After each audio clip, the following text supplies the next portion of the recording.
BNP মানে জিয়াউর রহমানের আদর্শের বিএনপি আমার খুব পছন্দের দল।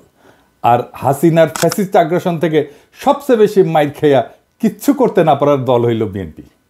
এরা মাইর খাইছে ছাত্রদের কারণে, আজকে তাদের জীবন বাঁচাইতে পারছে। দেখেন রিজভী ভাই কি বলে। ভেঙে বিশেষ করে স্কুল কলেজের মাসুম বাচ্চারা নিজেদের জীবন দিয়ে রক্ত ঝরিয়ে আমাদের কাছকে মুক্ত করেছে, গোটা জাতিকে মুক্ত করেছে। আমি আজকে সেই সমস্ত মাসুম বাচ্চা, স্কুল কলেজের সে সমস্ত ছাত্র ছাত্রীদের যাদের শহীদী আত্মত্যাগের মধ্যে দিয়ে আজকে গোটা জাতি মুক্তি লাভ করেছে এক ভয়ঙ্কর ফ্যাসিবাদ থেকে, সেই সব শহীদদের প্রতি আমার গভীর শ্রদ্ধা জানাচ্ছি।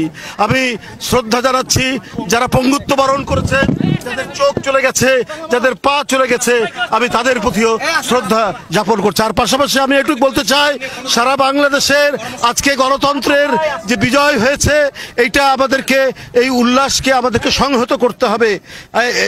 আর যখন হাসিনা ছাত্রদের হাতে জয় বাংলা হইল, তখন বাইর হইয়া বাঘের মতো গর্জন করা এই দলের নাম হইতেছে বিএনপি।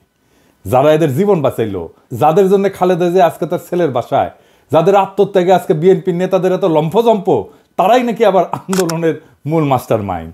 বাংলাদেশের মানুষকে 16 বছর ফ্যাসিবাদের থেকে বাঁচানোর কি করছে বিএনপি? বাঁচাইতে পারছে? 1/11 ঘটানো বন্ধ করতে পারছে? তখন তো ক্ষমতায় বিএনপি জামাত পারেনি। বাংলাদেশের উপরে যাইতে বসে এই ফ্যাসিবাদী শাসন, এইটা থেকে মুক্ত করার জন্য বিএনপি কি করছে?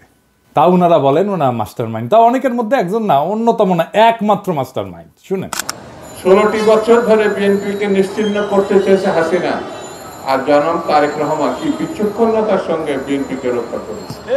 শুধু রক্ষা করেছে এটা বললে ভুল হবে।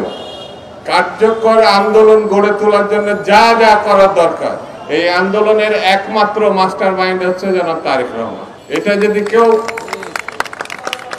ব্যাখ্যা করে বোঝাতে হয় তাকে, তাহলে একটু অসুবিধা। এই কথায় এখন আর হাসি পায় না।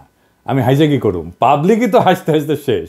তো বিএনপির কাছে আমার প্রশ্ন, আপনারা যদি আন্দোলনের মাস্টার মাইন্ড হবেন, তাহলে আপনাদের 31 দফার একটা দফাতেও এই জুলাই আগস্ট বিপ্লবের আন্দোলনের শহীদদের, আহতদের নিয়ে কোনো দফা নাই কেন? 1971-এর মুক্তিযোদ্ধাদের নিয়ে তো 21 নম্বর দফা আছে। তাদের তালিকা করবেন, স্বীকৃতি দেবেন। 2024-এর স্বীকৃতি কোথায়? তাদের পুনর্বাসন কোথায়? ভুলে যান না, এটা আপনাদের 2001-2006-এর অ্যানালগ দেশ না, এটা প্রযুক্তির বিশ্ব। নির্লজ্জভাবে আন্দোলনের ক্রেডিট নেবেন, আবার এইভাবে ধরা খাইবেন, আবার ক্ষমতায়ও যাইবেন। এত খাইতেছেন কেন বাবারা? খাইবেন ভালো কথা, খাওয়ার জন্য তো চাষাবাদ করা লাগে। ছাত্রদের কি হালের বলদ পাইছেন যে তাদের ময়দা খেতে চাষ কইরা ক্ষমতা যাওয়ার স্বপ্ন দেখবেন? এই স্বপ্ন আপনার স্বপ্ন দোষ হবে 2026 সালে। আপনাদের এক্সাম্পল দিই, আপনাদের তৃণমূলের নেতাকর্মীদের কি অবস্থা? আপনাদের যুব দলের নেতারে আর্মি পিটায় মেরে ফেলাইলো, দেখছেন বাচ্চাগুলোর কি অবস্থা? অথই পাথারে পড়ছে এই পরিবারটা। ভাই, এই দলের রাজনীতি করেন, এই দলের হয়ে আমার পেজে ঝাঁপায় পড়েন জিজ্ঞাসা নিয়ে, এই পরিবারের খোঁজ দিয়ে আমাকে জানান, এই পরিবারের সব দায়িত্ব আমি নেব। জি না, আমার টাকা নাই, আমি বড় লোক কেউ না, আমার বাপের জমিদারি ছিল না, ভিক্ষা করবো সবার কাছে।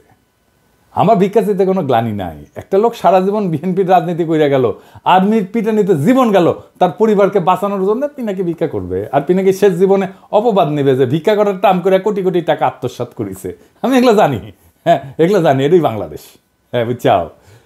যাই হোক, আমারে খোঁজ দিয়েন, এই পরিবারের দেখভাল করার দায়িত্ব যেন আমাকে দেন খোদা তাআলা, এই তৌফিক যেন দেন। ওনার পরিচয়টা দিয়েন, আমার সাথে যোগাযোগ করাই দিন। এই বিএনপিতে অলিগার ভিড়তেছে না, এদের টাকা কামানোর একমাত্র উপায় হইল শ্রমজীবী মানুষের শোষণ। এরা তো শ্রমিকদের বেতন দিবে না, কলকারখানায় উন্নত কাজের পরিবেশ তৈরি করবে না, কারণ এইগুলা করলে তো টাকা কামাবে কেমনে? তাই আমরা বিএনপির ক্ষমতায় আসলে জিএসপি প্লাস পাবো না, লিখে রাখেন। আর আমরা ইউরোপিয়ান বাজারে আমাদের যে অ্যাডভান্টেজ ছিল, পণ্যের যে অ্যাডভান্টেজ ছিল, আমরা যে দাম দিতে পারতাম সেটা আমরা দিতে পারবো না, সেটা হারাবো, লিখে রাখেন।